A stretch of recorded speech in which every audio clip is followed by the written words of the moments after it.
നമ്മുടെ ജീവിതത്തിൽ ഉപ്പാക്കും ഉമ്മാക്കും ദ്വാരത്തില്ലെങ്കിൽ പിന്നെ ആർക്കെ ഈ ദുആ എന്ന് പറയുന്ന സാധനം ഉപയോഗിക്കല്?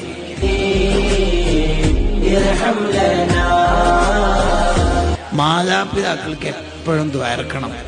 അത് നമ്മുടെ ജീവിതത്തിൽ ബർക്കത്തുണ്ടാവാന്, ഉപ്പാരും ഉമ്മാരും പൊരുത്തം കിട്ടാൻ അതൊരു കാരണമാകും.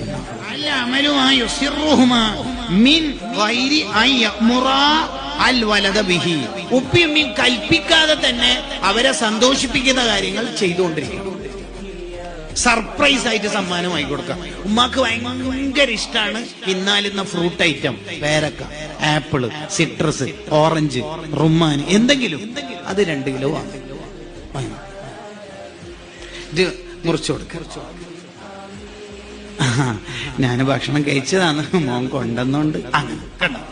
ഉമ്മാക്കൊരു സന്തോഷം. ആ സന്തോഷത്തിൽ കിട്ടുന്ന ദുആ മതി നമുക്ക് രക്ഷപ്പെടാൻ. ഉപ്പാക്ക് ഭയങ്കര ഇഷ്ടമാണ് എന്ത്, അയക്കുറ മീന്, അങ്ങനെ തന്നെ ഫുള്ളായിട്ട് ഉപ്പാക്ക് ഉപ്പ എന്താ ഇത്. ആ ചിരിയിലെല്ലാം ഉണ്ട് സത്യത്തിൽ.